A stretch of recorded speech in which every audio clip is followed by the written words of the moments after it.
Cobram Estate is the most awarded Australian extra virgin olive oil. Their olives are harvested and first cold pressed within 4 to 6 hours to create a premium quality oil. Cobram Estate, premium quality, great tasting, the most awarded Australian extra virgin olive oil. Buy in store at all major retailers. 4 minutes past 4. Great to have you with us. For Berwick BMW, the iX2 is available now. Apply for BMW finance at Berwick BMW.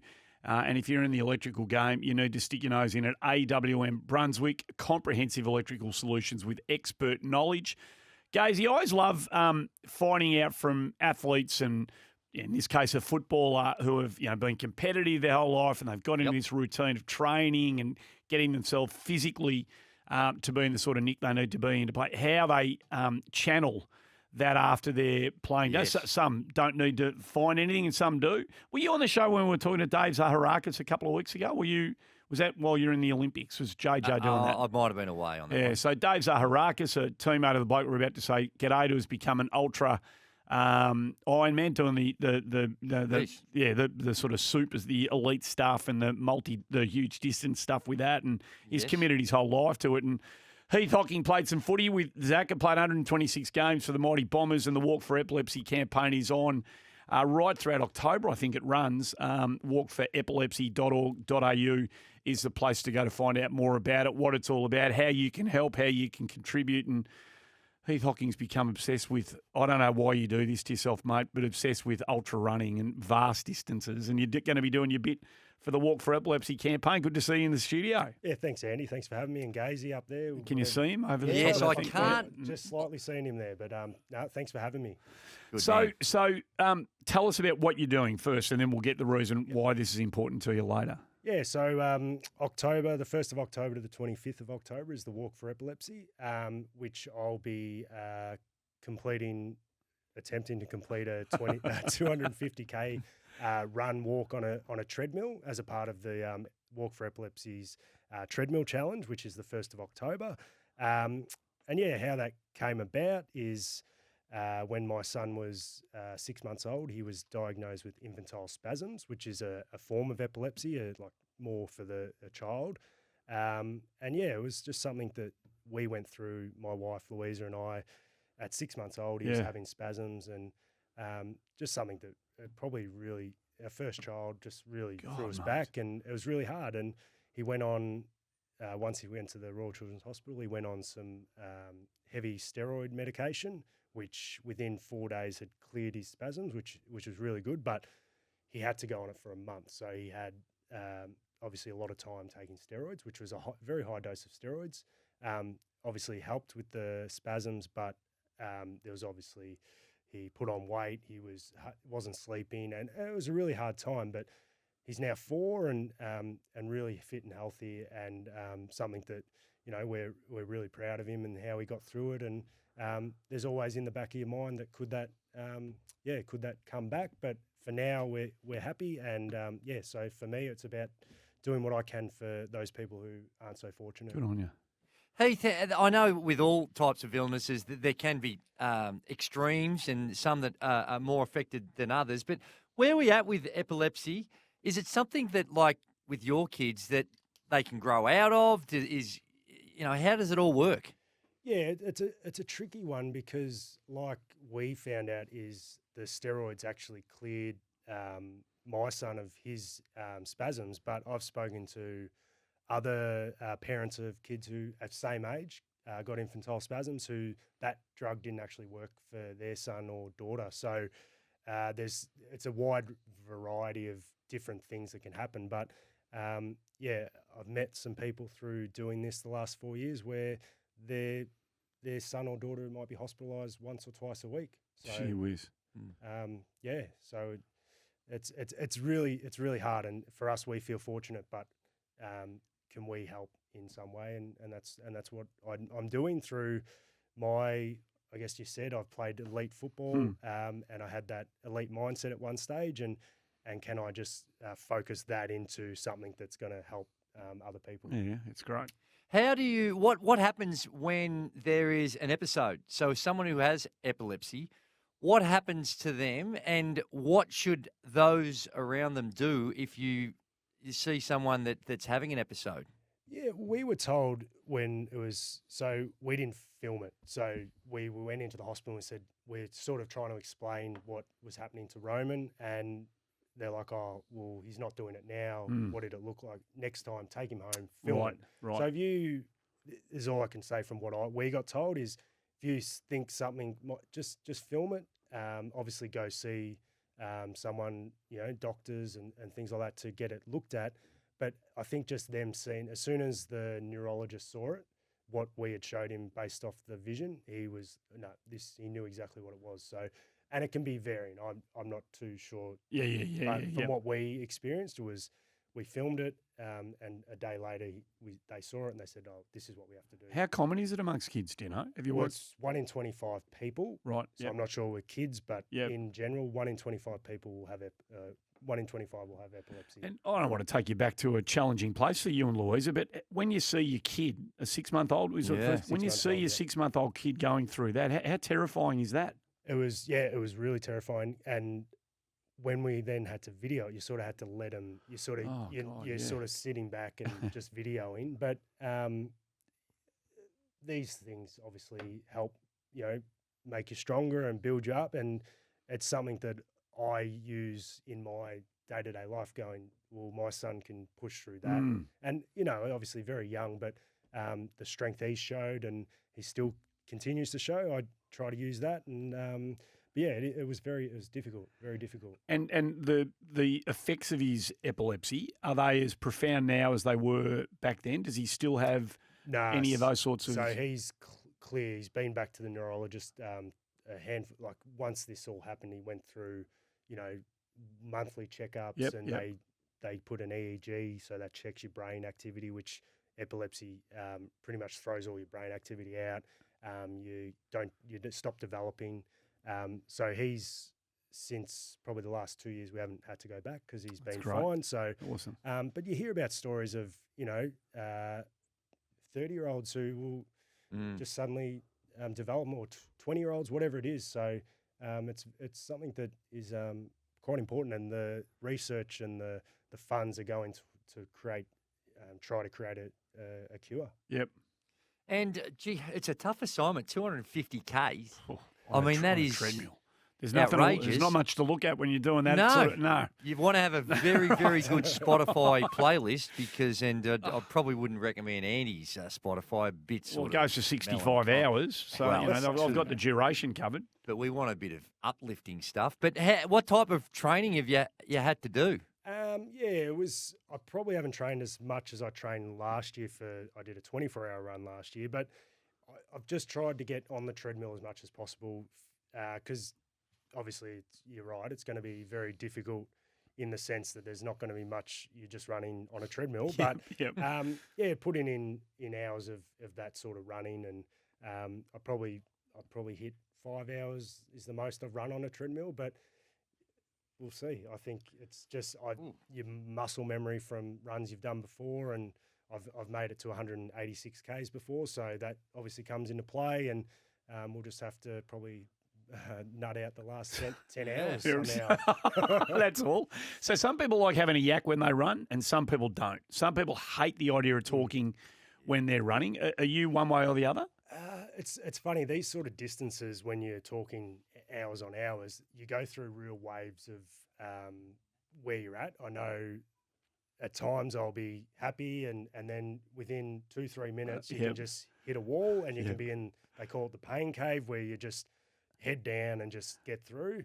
And I think your body's really good at adapting, and I know from my running coach, he just finished running around Australia, and being able to run 85 Ks a day for, I think it was 150 odd days. Like your body goes, oh, well, this is what I'm doing, and it adapts and works out how to do it. But you go through just waves of, sometimes you're upbeat and happy, and I want to eat this and I want to drink that, and then suddenly it changes and you can be the most annoying person ever.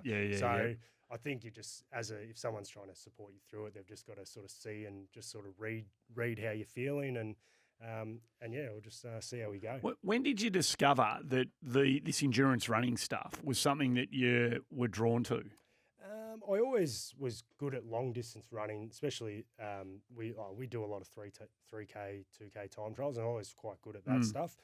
I think ultra running is just, it's more your mental. Like obviously you got to have the put the work in to get your legs right and your strength training, but in the end it's a lot mental, which I found was one of my strengths as a footballer. And so yeah, I think after I finished footy, it was like, I want to run a marathon, which I still haven't done technically an official marathon, but It's bizarre. I've always gone, bigger than that. But it was just, I 100% said I would never run after I played footy, but this is different. Like you sort of see you can accomplish things, and the running community is a really good community as well. So people I've met through running is really great. So and it's obviously keeping you fit and healthy, and that's the aim. Yep.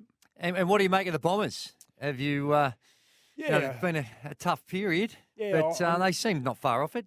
Well, that's the thing. You look at their first half of the year for the last, or even when I was playing, we were quite, even 5 weeks ago, you were talking top four, like, we were up there. But it's just that consistency and being able to just maybe not, that first half of the year, leaving something in the bank for the second half of the year. But as you said, we're pretty close, and it is disappointing. I'm quite an optimistic supporter of Essendon. Obviously playing, I understand what they're going through, things like that, but I still enjoy watching them play, and I probably enjoy watching them play more since sort of leaving the game for so long. But I think you just got to, as supporters, just hang in there, and you'll ride those downs, but hopefully soon there'll be some ups.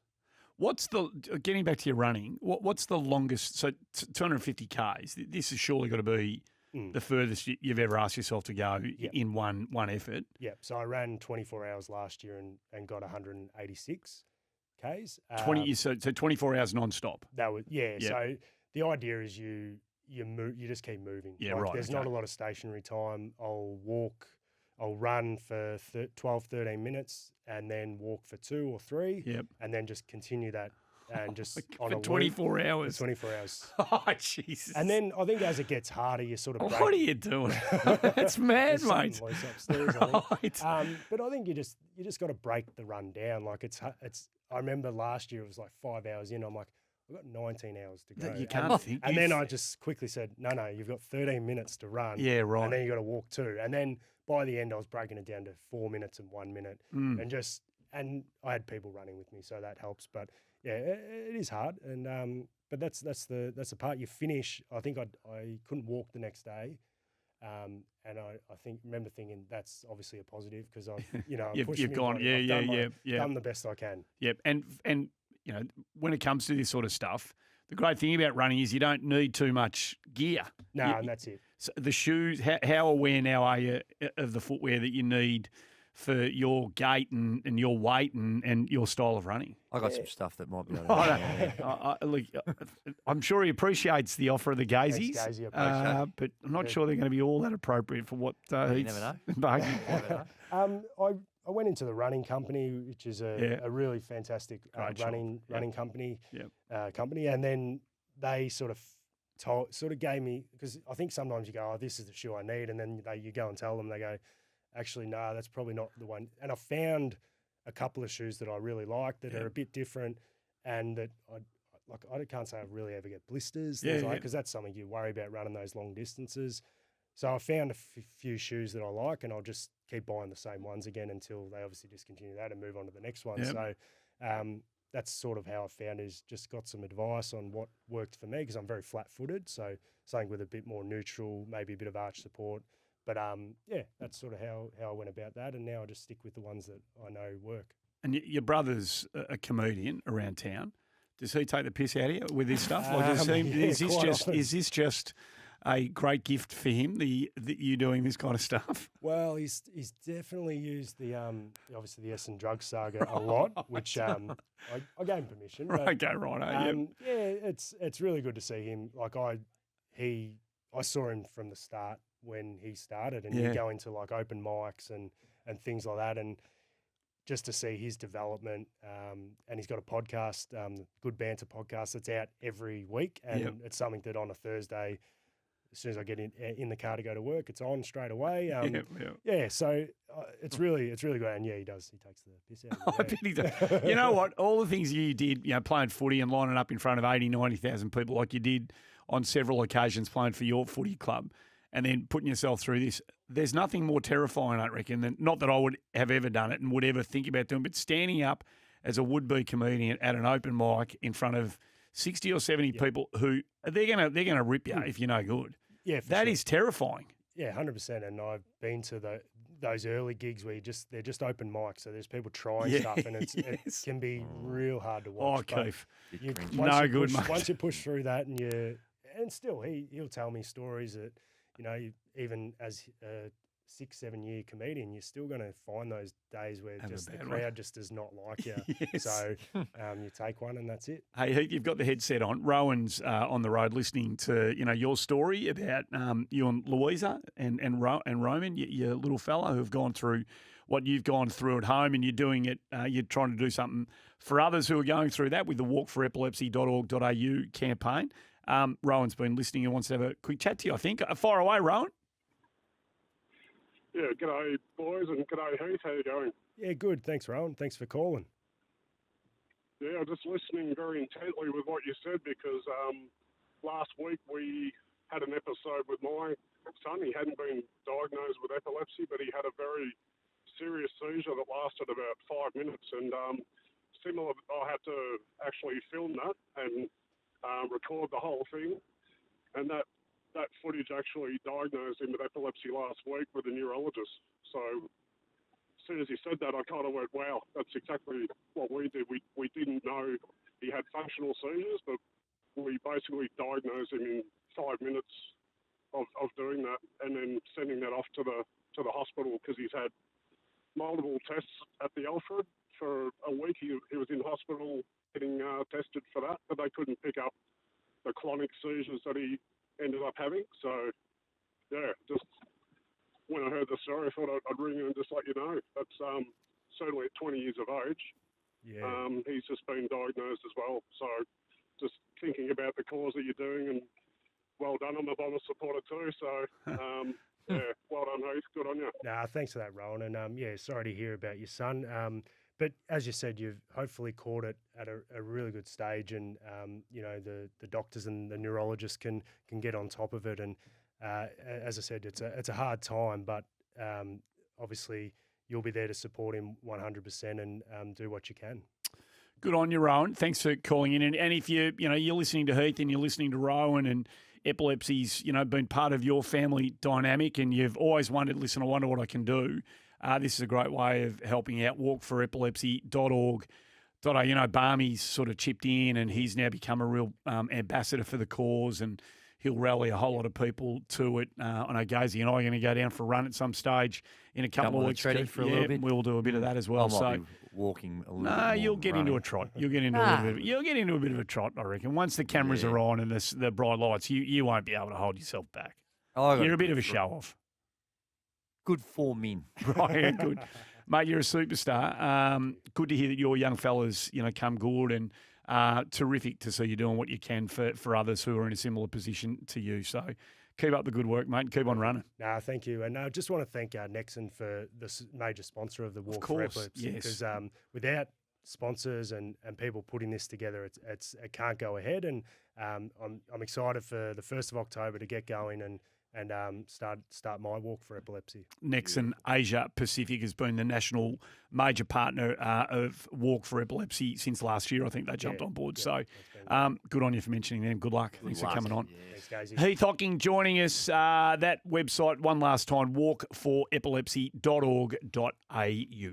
Heading away this school holidays? At Melbourne Airport, upgrade your value car park booking with Value Express, and they'll park your car for you. When you return, they'll have your car back to you in minutes. Book online for the best rates at melbourneairport.com.au.